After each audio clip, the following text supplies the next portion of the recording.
everyone, welcome back to another video. Today I'll be customizing this tiny little action doll with an Obitsu head into Zelda from Echoes of Wisdom. I started off with making a wig cap. I used saran wrap and stretchy fabric and then pulled it pretty tight with some rubber band and just put a couple layers of Elmer's glue. I made 2 caps since I'm going to be making 2 wigs, and then I moved on to make her little pointed ears.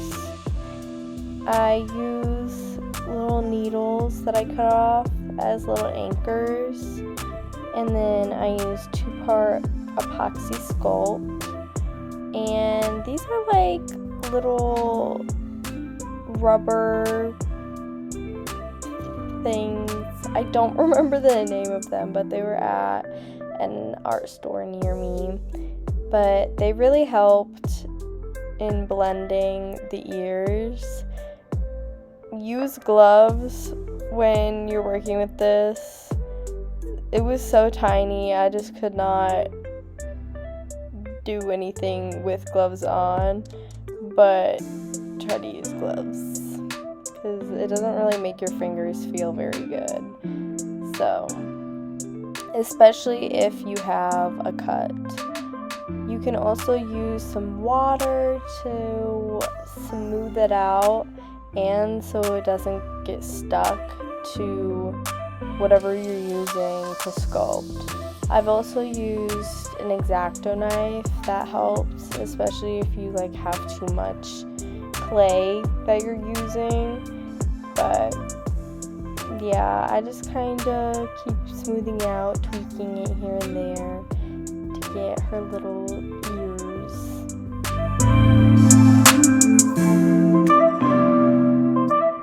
Once that dries over 24 hours, then I can sand it. I also 3D printed her tri-rod. I don't know if it's tree rod or tri-rod. I've been calling it tree rod this entire time, but then I heard someone call it tri-rod and I was like, oops, I don't know. But I used gesso and then my Titan Mars Pale acrylic paint. After that was completely dry, I wiped off her face, make sure there was no dirt or hair, and used 2 coats of Mr. Super Clear, waiting 30 minutes in between. This was a little bit different.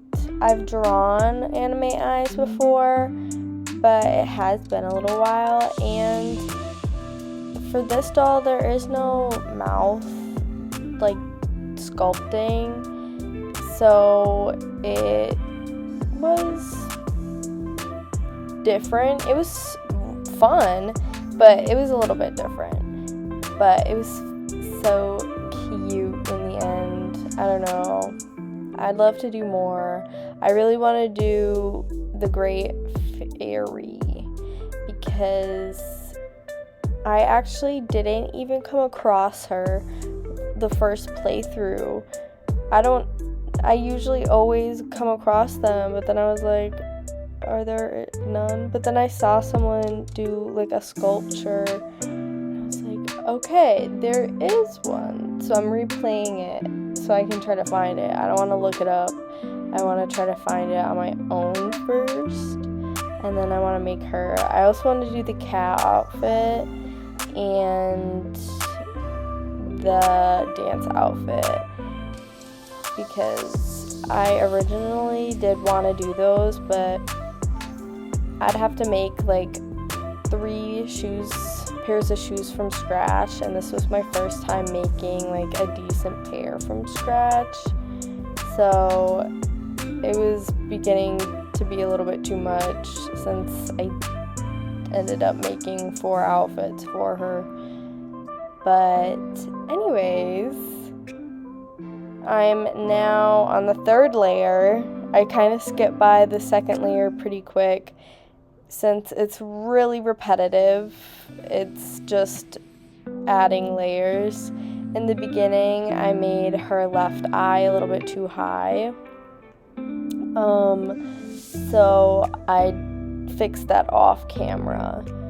Since sometimes I can't, if I record while I'm trying to, oh yeah, my camera was freaking out there.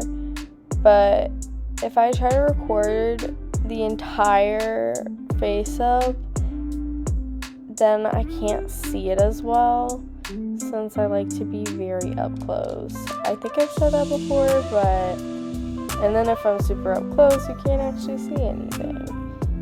But yeah, I also really like doing anime eyes because you can add a little bit more eye shines, in my opinion, without it looking too crowded. But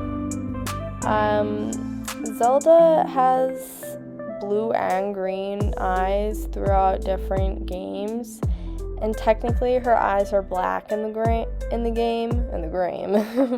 But so I was like, I'll just kind of do a mix. It turned out a little bit closer to green, which is okay. I kind of wanted to do green to begin with, but I did add a tiny bit of purple. I brushed out some yellow yarn with this pet brush, and then I straightened it with a straightener. And then on a piece of old doll plastic, I just cut a strip out, and this is how I apply glue to the yarn wefts.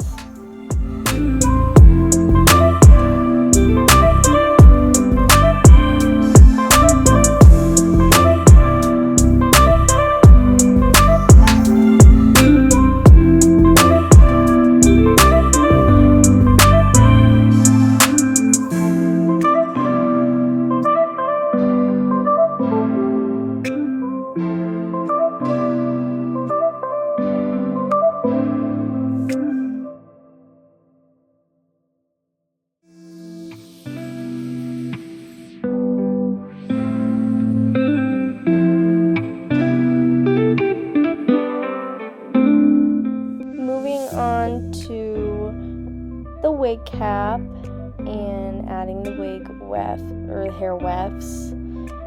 After they're all dry, I can start layering them up, and I kind of like to trim it as I go.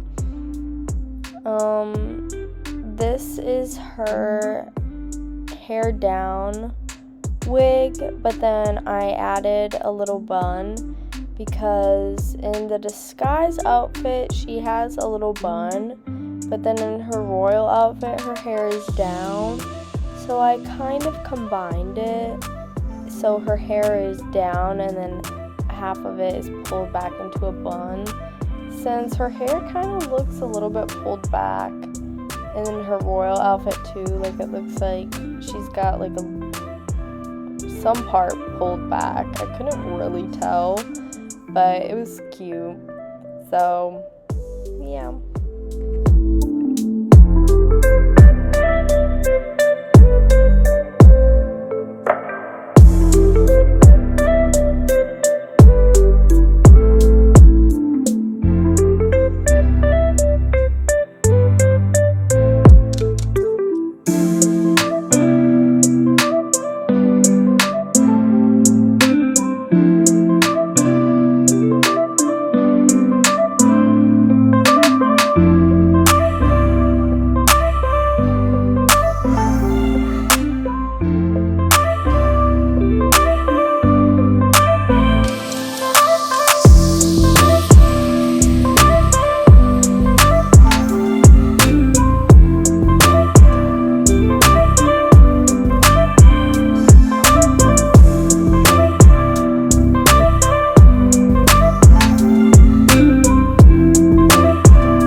fold those over and use some heat to lay it down. For the ponytail wig, it's basically the same thing, except when it's fully dry, you pull it all up into a ponytail. So all of them will be flipped over.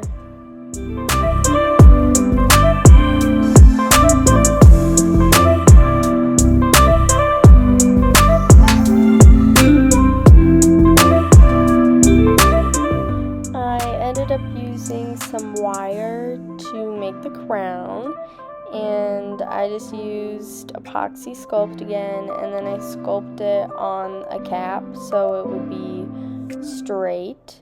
And then once it was fully dry, I kind of carved it out and sanded it. In that clip, one part was carved and one part wasn't. And then after it was dry, I just chromed it, and yeah, I'm brushing out some wefts here and trying on the crown. Moving on to her outfit, I cut out all the pattern pieces for each of her outfits. I made some soles for her shoes out of epoxy sculpt as well. But I'm making the shirt here and sewing the shoulder seams. I hand sewed the entire thing. Since it was pretty tiny, I just wanted to make sure, since I'd rather take the time to hand sew instead of potentially having my sewing machine eat the clothing and then having to go back, even if it might take a little bit faster for some parts. If I was working on one project at a time, then I would have the sewing machine out and go back and forth, but my desk was a little bit too full to do that, so we just went with hand sewing. But it was actually a little bit similar with each outfit. So with the sleepwear outfit, I made this little no-sleeve shirt, and then I added a skirt onto it. Right here, I'm just hemming all of the sides with some glue since I didn't want any seams to be showing, and then I closed the side seams. So here I added a skirt, and then for the next outfit, after I sew this up, it's just basically that shirt, but then pants instead of the skirt. In between that, I decided to make the shoes. So I wasn't sure if this would work or not. I've never made boots before. So I kind of tucked that fabric on to the sole, and they turned out adorable in my opinion. Her shoes are all brown, but I decided to give her gold soles because she's a princess, so why not? Moving on to the pants, I added elastic at the ankles so it could be gathered.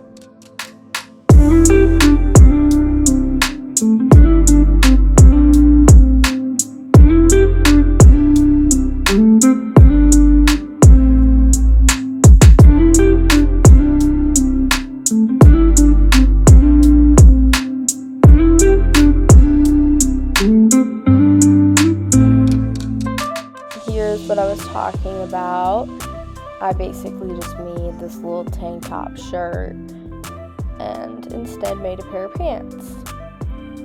Then I moved on to the dress, which is her disguise outfit dress, and it was basically 3 panels for the main dress and then white sleeves. And I left the little slit in the opening to put white fabric in between as the illusion like she has layers. And then she is so cute, but she's so adorable. I'm getting distracted. But for her hood, I ended up having to cut it recut it into bigger pieces, and I made a lining since this fabric, although it's the right color, is super thin. So also in this situation, I would add another fabric piece for the hemming, but the doll or the character in general doesn't have many seams, so I wanted to keep the seams to a minimum. But this is her in her little disguise outfit. And then her royal outfit was basically the shirt with sleeves and added a skirt. So that's what I kind of mean, like they all were a little bit similar, just kind of tweaked. And then each outfit needed some sort of paint detail except the sleepwear outfit. So here I'm painting the panels that have the Triforce on it. This one is the royal outfit panel, and then the one to the right is the adventure outfit panel.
All of the outfits. I added some gems and ribbon off camera, and I also made her little spirit out of air dry clay.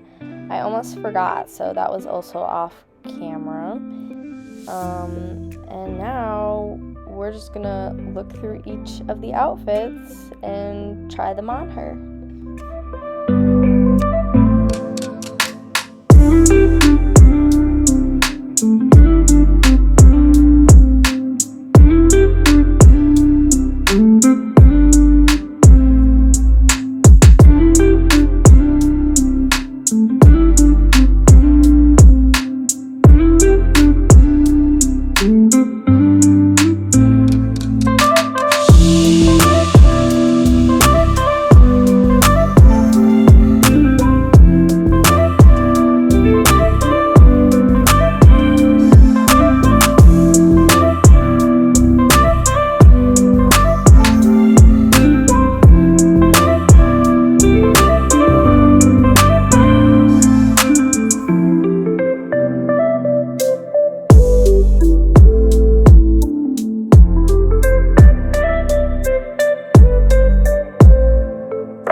outfit, I did have to change her off camera since this one was just a little bit more stiff than the others, so it was a little bit harder getting the outfit on. So I kind of needed my niece for some assistance.